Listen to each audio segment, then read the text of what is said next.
In the middle of the night, I received a confession message from Mike, the same Mike who's always so aloof and who also happens to be my childhood friend. Before I could even finish reading it, he quickly retracted the message. Mike, sorry, I sent it to the wrong person. But I clearly saw my own name on that confession message he supposedly sent to someone else. I held my phone and replied, "Send me a picture of your abs. And I'll forgive you."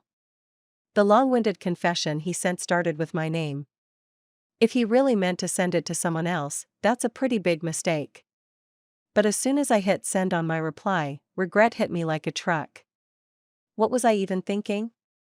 Did I seriously just flirt with Mike, who can't even handle a kissing scene in a movie without looking away? I'm such an idiot. But hey, confessing my sins doesn't stop me from eagerly anticipating a photo of Mike's abs. A 1.87 meters tall heartthrob with perfectly chiseled abs and those legendary V-lines. What if he was truly out of his mind and actually sent it? A little wishful thinking never hurt anyone, right? Getting Mike to comfort someone is harder than getting him to walk into a death trap. I could already picture him reluctantly pleading with me to stop teasing. Cheeks turning rosy with embarrassment. I was just about to give him an out, to let him save face and brush this off casually. But then I received a series of photos of his abs, taken from various angles. I blinked a few times, suddenly feeling like my phone was too hot to hold. I nearly dropped it. Did he just use his body to win me over? I won't lie, I'm totally into it. Mike sent me a new message. How was that? My heart skipped a beat, racing wildly. I buried my head under the covers, leaving only my butt sticking out, screaming and rolling around like a madwoman. Mike, my childhood crush of over a decade, was finally making a move. Sitting up, I bit my lip as my fingers zoomed in on each photo, one by one. My mouth went dry. Those sculpted muscles, that tantalizing hint of his V-line, the way his fingers, lean and graceful, pulled up his shirt just enough. God, who wouldn't be satisfied with this? How could anyone not be? Suddenly, a new voice message popped up on the chat. I tapped to listen. Mike's deliberately calm voice came through the phone, trying to sound unbothered. "Can you forgive me now?" he asked, his cool tone like a soft hook tugging at my heartstrings. Feigning nonchalance, I replied, "You know, your pants could go just a little lower. If there's one thing I'm good at, it's flirting." So, after my persistent coaxing, he finally sent another photo. This time, that beautifully carved V-line was even more on display. Couple that with Mike's cold, distant face, and I felt my cheeks burn, my heart practically melting. I threw my phone aside, unable to stop myself from squealing and burying my face back into the covers. Oh God! This man was seducing me. Outside my room, my mom knocked on my door in annoyance, demanding to know why I was shrieking like a banshee in the middle of the night. Hiding under my blanket, I covered my mouth, eyes glued to my phone. I could picture it clearly, Mike's expression as he took those photos, his pale, handsome face flushed with a hint of red, his dark hair falling messily over his eyes. His slim waist. Those lean fingers reluctantly lifting his shirt higher, as if worried I might not be satisfied with just a glimpse. His dark, obsidian eyes staring straight into the camera, as if seeing right through to me. That one look, it sent a flurry of butterflies erupting in my chest. I clutched my heart, trying to calm down. And then, he began sending messages. A flood of them. So many that my phone almost seemed like it was infected with some kind of virus. Does this angle make me look too suggestive? Would Lucy think I'm too forward? Actually, do you think she'd like this? Why would she even think that way? She wouldn't hate it, right? She'd love it, wouldn't she? Mike, are you living inside my head or something? Because yes, I'm absolutely loving it. Did she see the message just now? No, she didn't. Yes. She did. No. She definitely didn't see it. My hands trembled as I received this flood of texts. Wait, was Mike's phone infected with some kind of virus? No way. Even if I ended up on some sketchy sites, he absolutely wouldn't. Mike's the type who's obsessed with his scientific research, with only his lofty ambitions occupying his mind. I bit my lip, staring at the barrage of messages coming through, trying to make sense of it. On the other end, he was frantically retracting messages only to send even more. Wait a minute. These don't seem to be meant for me. It's more like I'm accidentally peeking into Mike's innermost thoughts. Taking a chance, I sent a cautious reply, Mike? Immediately, a new series of messages exploded onto the screen. Oh my god, oh my god.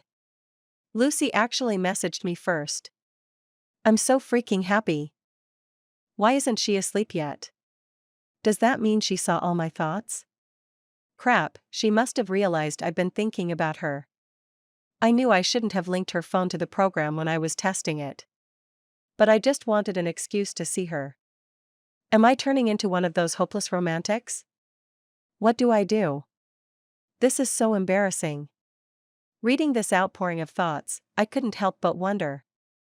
Is this really the same cold and reticent Mike I know? Did someone swap him out when I wasn't looking? Messages were appearing and disappearing at lightning speed, the chat window lighting up like it was Christmas. In the end, all that remained on the screen was a single word, okay. But as someone who had just witnessed this chaotic meltdown, I was left standing there, speechless. I thought to myself, Mike, are you really going to act this stubborn until the bitter end? Apparently, Mike noticed that I hadn't replied for a while. Suddenly, my phone started vibrating a video call from him. The main light in his room was off, leaving only the small lily-of-the-valley night light I'd given him. The delicate white petals drooped slightly, casting a soft, hazy glow. On the screen, Mike was resting his chin on one hand. I could only make out the sharp contours of his jawline, perfectly capturing that youthful high school heartthrob vibe. Meanwhile, I was huddled under my blanket, the eerie green light from my phone reflecting back at me like a ghost resurrected by lingering regrets. Grumbling in dissatisfaction, I quickly covered the camera, not daring to speak too loudly lest I attract my mom's attention. Mike tilted his head and let out a soft, low chuckle, his shoulders shaking slightly. He extended a finger and lightly tapped his screen, making me almost feel like his cool fingertips were touching my forehead through the phone. His voice was gentler now, a hint of coaxing warmth sneaking into his usually indifferent tone, something he probably didn't even realize himself. Go to bed early. Tomorrow's the movie premiere, and I'm taking you.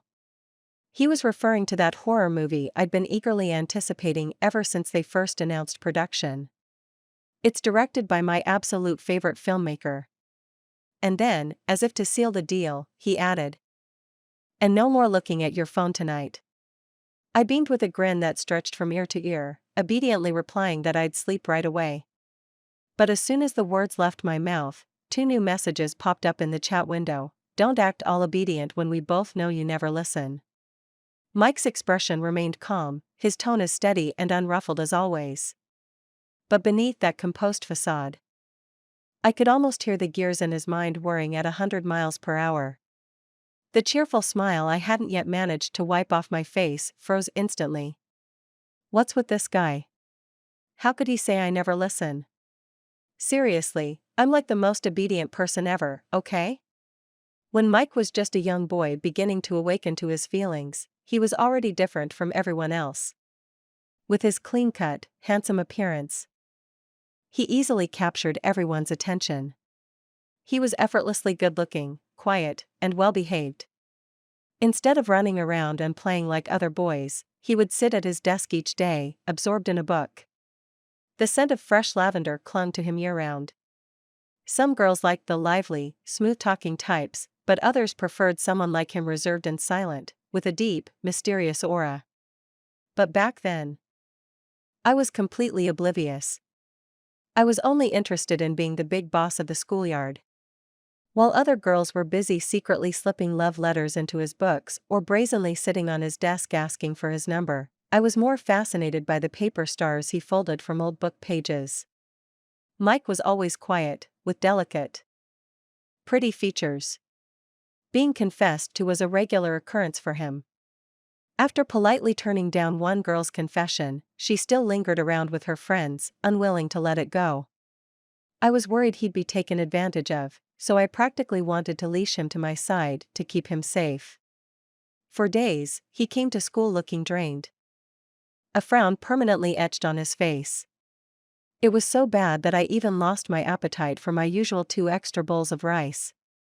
When I finally heard the full story, I stormed into the classroom one day after school and cornered about 10 girls there. I collected every single love letter stuffed into Mike's desk and sent them, without missing a single one, straight to the teacher's office. The girls were so terrified they burst into tears and tattled to the teacher. I scoffed, "You're already in elementary school, and you still run crying to the teacher?" One of them, wiping her tears, shot back, "What's wrong with being in elementary school? Can't we tell the teacher if we're in elementary school?" The teacher called my mom to school.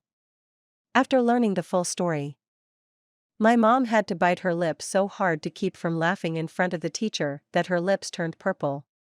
But once we were out of the office, she laughed so hard she had to clutch the wall for support. At dinner that night, she told my dad, and he couldn't stop laughing either. I laughed along with them. But as soon as dinner was over, both of them straightened their faces and gave me a good beating. Back then, I couldn't understand why adults could change their expressions so fast. After the spanking, I lay face down on my bed, crying like my heart was being torn out. Mike carefully held my hand, eyes reddened with unshed tears, and asked if it hurt. He strung together the paper stars he'd made and tied them into a bracelet around my wrist. Through my teary-eyed grin, I shook my head. That day, I didn't tell him if it meant seeing him like that. I'd gladly take 10 more beatings. After that incident, those girls made sure to steer clear of Mike. My heroic feat became legendary, wiping out any budding crushes or puppy love in its infancy. But in my haste to deliver the love letters to the teacher's office, I accidentally included Mike's books as well and forgot to retrieve them. By the end of the term, he had almost no study materials left to review. None of the girls dared to get close to him anymore, so he was stuck sharing a desk with me. While he focused on his studies, he also had to keep an eye on me, making sure I didn't drool all over our shared books during my naps. When he realized I couldn't be woken up, he'd just raise his hand and tell the teacher. I mean, seriously, who tattles on their big sister like that? It was a blatant case of biting the hand that fed you. In retaliation, I'd feed his breakfast toast to the stray dogs at school. Years later, in high school, a boy developed a crush on me and decided to slip a love letter into my desk. He even woke up at the crack of dawn to sneak it in before anyone else arrived. But Mike caught him in the act. After the boy left, Mike tried to quietly retrieve the letter. But my desk was so messy that he spent forever rummaging through it.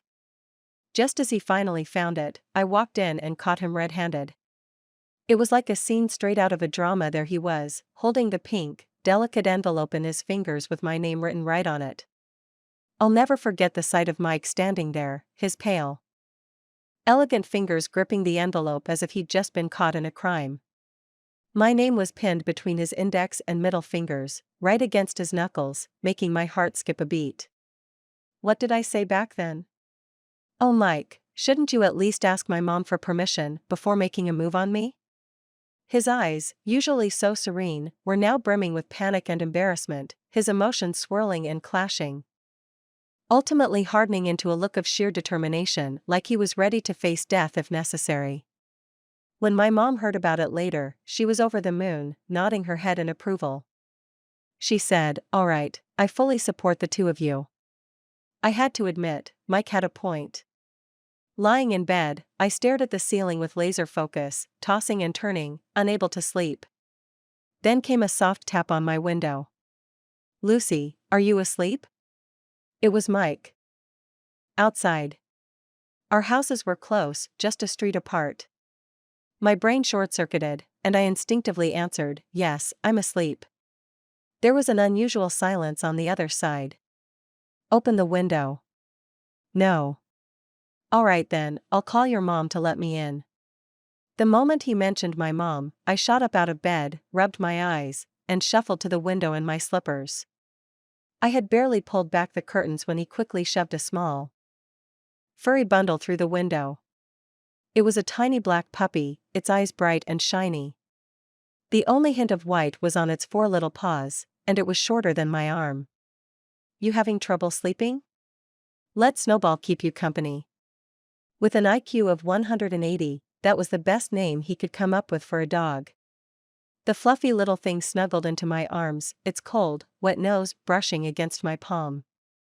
I wiggled its tiny paw back and forth, then waved Mike away with a smile. This little black pup was all energy and mischief. I knew exactly what Mike was up to distracting me, so I wouldn't keep staring at my phone. As he turned to leave, I called out, "By the way, I read all those texts you sent me." Okay, I admit, I was pushing my luck here. Mike froze, the movement so slight I almost missed it. In the darkness, I couldn't see his expression clearly, but I swore his shoulders slumped for a second. I stifled a laugh, barely resisting the urge to tease him with, who knew someone had a whole secret side to them. He was about to turn back to explain himself when I leaned out the window and, taking advantage of his distraction, let my hands roam over his chest. Oh wow, the feel of those muscles firm and defined. Clearly, he hadn't been skipping his workouts. Alright. Considering those abs you've been working on, I'll let it slide this time.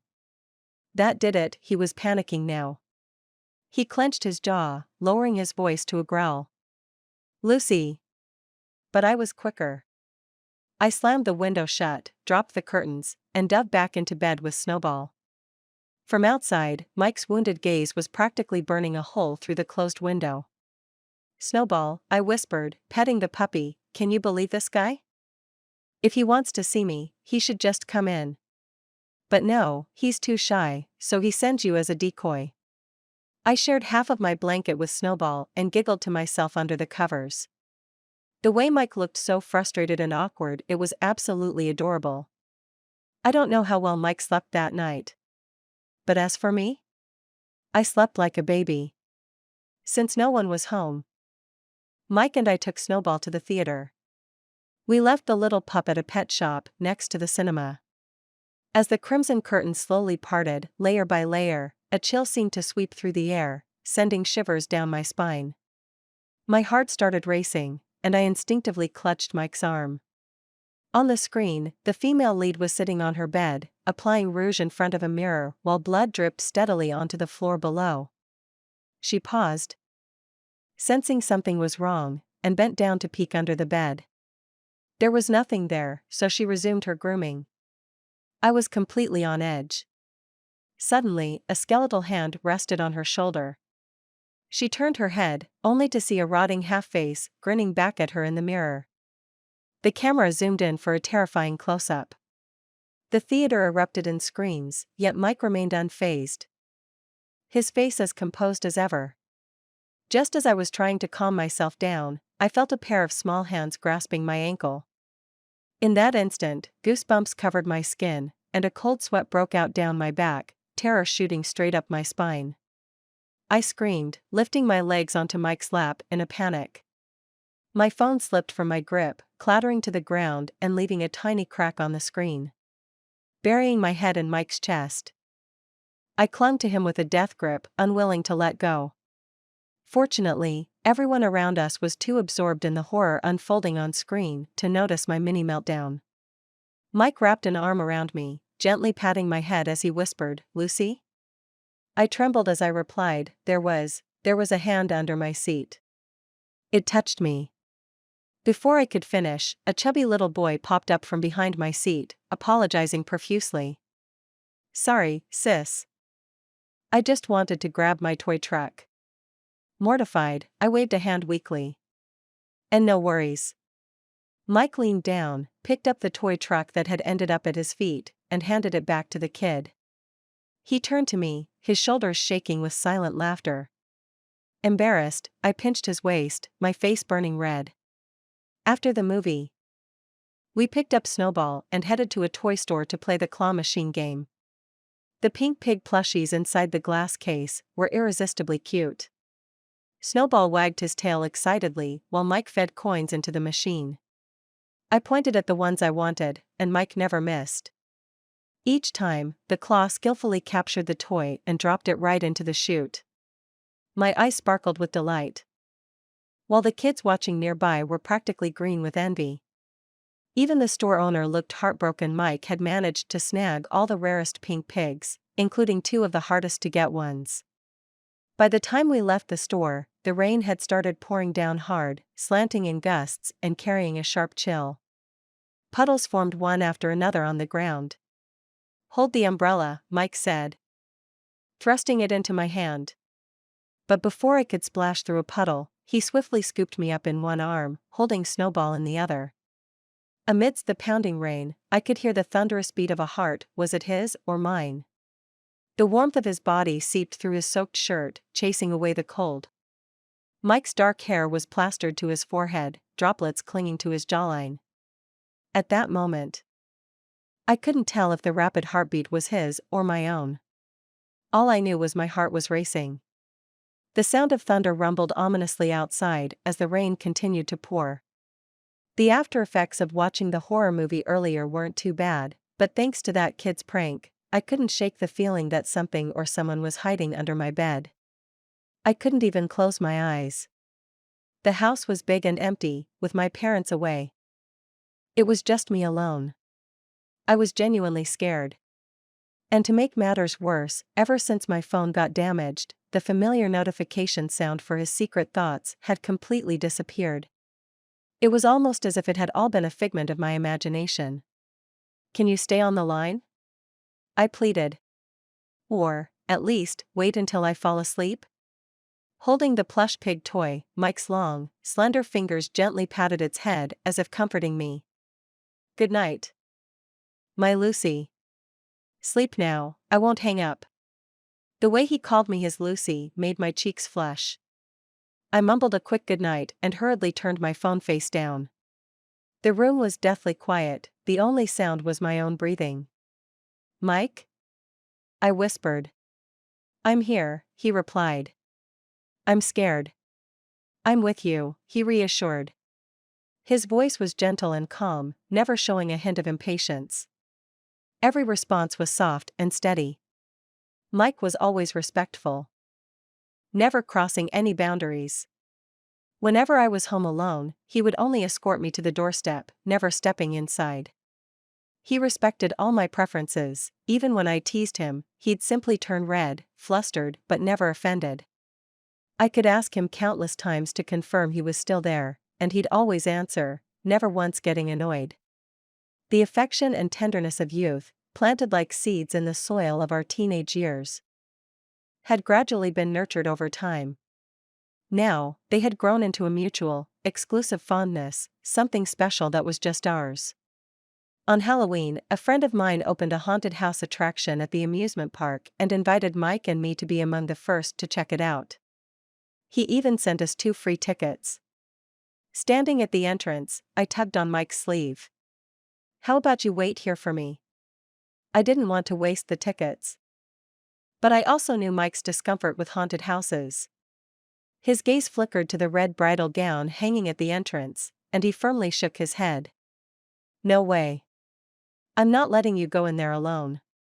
Mike wasn't afraid of horror movies, but he had a particular fear of places like this.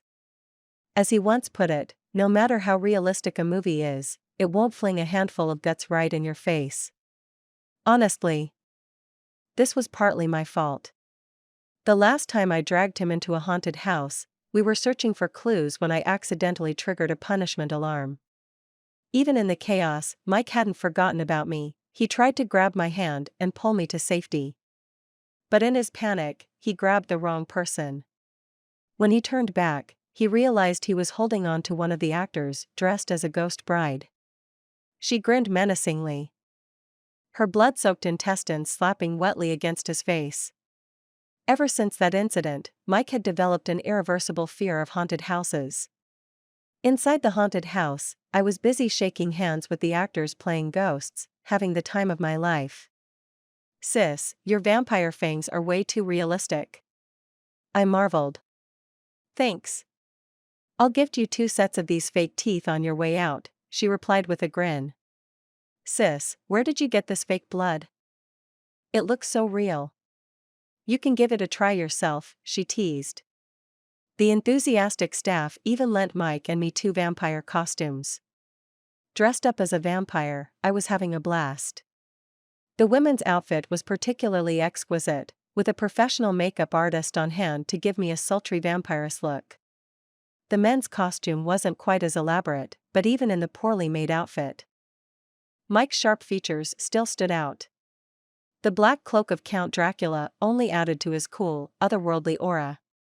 However, he was noticeably uncomfortable, his face paling as he glanced at the prop corpses with their guts spilling out.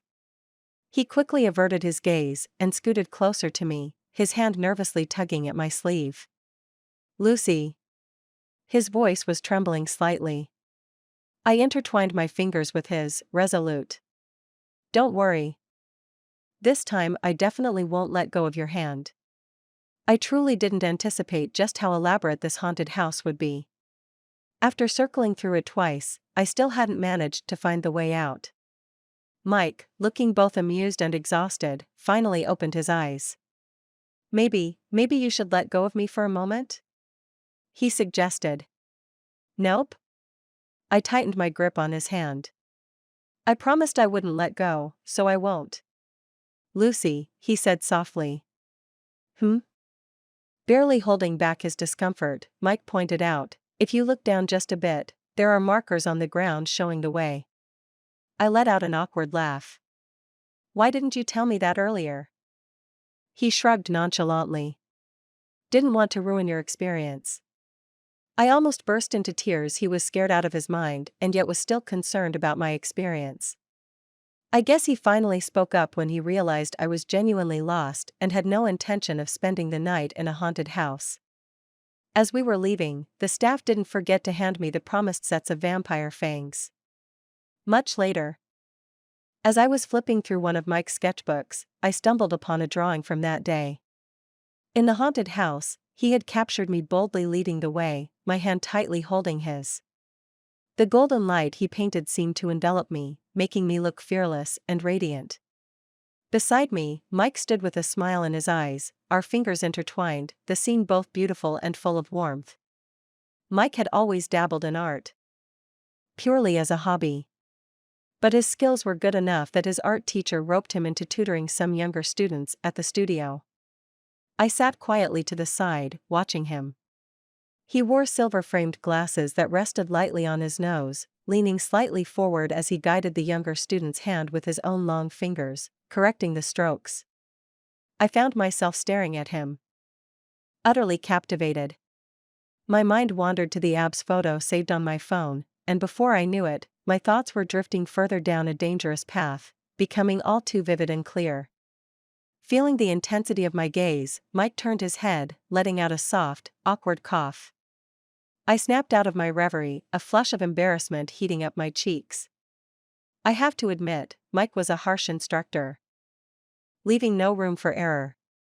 He marked several circles on the boy's drawing, pointing out every flaw. The little boy, barely taller than the drawing board, pouted in frustration, his eyes welling up with tears as he turned to me for help. But despite Mike's cold demeanor and lack of warm words, every critique he made was spot on. Under his rigorous guidance, the boy's progress was nothing short of remarkable. At last, when the session ended, I eagerly pulled Mike away. Tugging at his sleeve, I softened my voice, almost in a coquettish tone. Mike, the tips of his ears flushed red at my tone, and even his pale neck seemed to tinge pink. I pressed on, "You've never drawn anything for me." Mike lifted his gaze to meet mine. "What do you want me to draw?" With a grin, I pulled up my favorite photo from my gallery, the one featuring his abs, and held it up to his face. Mike had been in the middle of taking a sip of water. He nearly choked, spluttering as his face turned crimson with a mix of surprise and embarrassment. He shot me a look, caught between amusement and exasperation, his fingers tightening around his pencil as if it might snap. I gave him my sweetest smile. Pretty please? But in the end, Mike never did draw that picture. He insisted he couldn't risk his integrity like that. Instead, on a night when the first snow began to fall, he transformed our backyard into a dreamy scene, stringing up rows of tiny yellow lights. He approached me with a bouquet of white tulips in hand, and under Snowball's curious gaze, he solemnly handed me a carefully written love letter. This way, he said with a gentle seriousness. My heart and my honor are both yours. The snowflakes settled lightly on my hair, but all I could remember were his eyes, the way they looked at me with such tenderness. I stood on my tiptoes and pressed my lips to his, sealing his promise. Mike's hands, with their distinct, elegant knuckles, rested on my waist, while his obsidian eyes gazed into mine, brimming with warmth and longing. In that moment, all I felt was the rush of falling in love. Mike was steady, patient, and devoted. He was the source of my countless moments of joy and anticipation, the person I wanted to share every small, mundane detail of my life with. He was the first person I thought of when planning for the future, someone I wanted to run toward, over and over again. Christmas was spent quietly at home with my parents. Meanwhile, Mike had to travel back to the countryside to visit his grandmother. His parents divorced when he was young, and he'd been living with his father ever since. Only during the holidays could he see his grandmother, who had always been so kind to him. When he was about to leave, I accompanied him to the station. I held on to him stubbornly, refusing to let go, like a child throwing a tantrum. Mike found it amusing, gently patting my fluffy cream-colored hat as he promised he'd be back soon. Outside, fireworks were lighting up the sky. The streets were filled with festive cheer, Christmas trees twinkling under the warm glow of lights strung all around. The fireworks bloomed one after another, covering the sky in bursts of vibrant color. But my chat log with Mike was turning into a one-sided conversation. I missed the days when he'd send me a rapid fire of messages, pouring out how much he missed me, only to shyly retract them moments later. Mike wasn't someone who would ignore my messages for so long without reason. I dialed his number. No answer.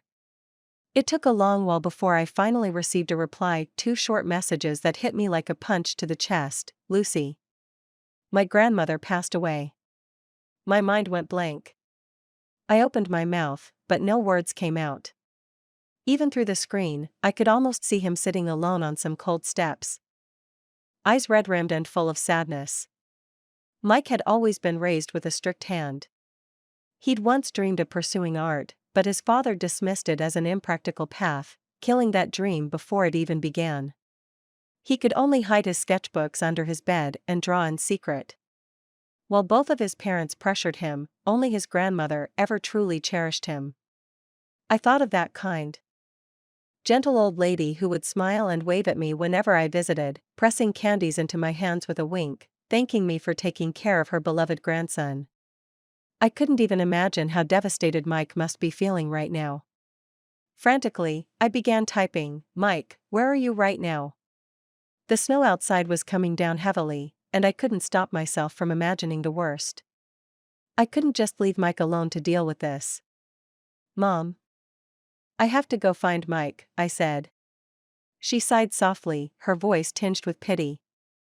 "Poor boy," she murmured. But she didn't stop me.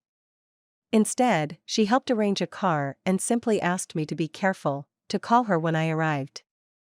I only grabbed my wallet and phone before rushing out the door. 2 hours, that was all I needed to reach him. The snow fell in thick, feather-like flakes, swirling in the air and drifting down in layers, like soft, fluffy blankets. The road was so muddy from the snow that the kind driver had no choice but to drop me off at the intersection. He walked with me all the way to my destination, only leaving once I'd safely arrived. I exhaled white clouds of breath, my feet sinking unevenly into the snow, each step awkward and slow. The snowflakes crept into my collar, soaking through my shoes and socks. Every home along the street glowed warmly with lights, casting soft, cozy shadows that painted a picture of happiness. But when I reached Mike's grandmother's house, it was dark and silent, nothing but blackness, and even the fireworks bursting in the sky felt lonely. The street light above cast a dim, yellowish light over everything. There, sitting on the steps, was Mike, buried under a thick layer of snow. His eyes were lost, his pale skin reddened from the cold, and he looked so fragile. As if he might shatter in front of me with the slightest touch. A sharp pang of sorrow hit my chest, and I couldn't hold back the tears. "Mike," I whispered, wrapping my arms around him. His body was cold, sending a shiver through me as I clung to him. "Lucy?" His voice was stiff, his gaze surprised. His once glossy, obsidian eyes were now dim and empty. "Lucy, let go. I'm cold." I shook my head through my tears, unwilling to let go of him. "I won't let go." Was he planning to stay here alone all night if I hadn't come? Mike's voice was hoarse as he explained, "My grandmother passed away. She didn't even tell me." The she he referred to was his mother. Those 2 messages I received weren't sent by Mike. They were his true feelings. Somehow transmitted through a mobile program he'd made. It would only send those messages when his desire to confide was too great. He had linked the program to my phone. After my phone broke in the theater, I hadn't received any more messages from him. He had planned to wait until after the holidays to tell me the news, but by the time I saw it, I was already on my way to him. It pained me to think how lonely he must have felt, sitting on those steps by himself if I hadn't arrived. Mike buried his face in my shoulder, holding back sobs. "Don't worry about me. I'm fine. I just need to lean on you for a while. Just for a bit." Even now, he was still worried about me worrying about him. His chin rested on my neck, and his hands, though reluctant, wrapped around me, trembling softly. His silent sobs were barely audible, but the few hot tears that fell burned my heart, making it ache. When Mike was a child, girls used to confess to him, and teachers would call his parents. His mother would say, "If you don't make the first move, how will they come to you?" I always argued back, because Mike was nothing like she described him. But she would look at me with such disdain, telling me it was none of my business, that it was all Mike's fault. She blamed him for ruining her life. She could have married a diplomat. But because of Mike, she had to marry a dull, unfeeling man, Mike's father. And so, she hated him fiercely, resenting him for destroying her bright, shining future. She chose to punish the child who loved her in the cruelest way she knew. Both of us were frozen, our faces pale from the cold. Mike brought out 2 thick quilts from the house, wrapping me in them, slowly rubbing my hands to warm them up. I called my mother to let her know I was safe. She smiled and wished us a Merry Christmas, though I could still see the worry in her eyes as she watched Mike. Mike and I sat together by the window, huddled close. "I'll always be here for you," I whispered.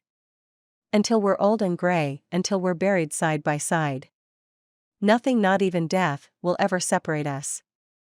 He lowered his head and kissed my lips. His movements awkward yet sincere. As thousands of lights twinkled and families gathered together, we stood on the other side of the glass, watching the fireworks rise and bloom in the night sky. When the clock struck midnight, we had nothing but each other.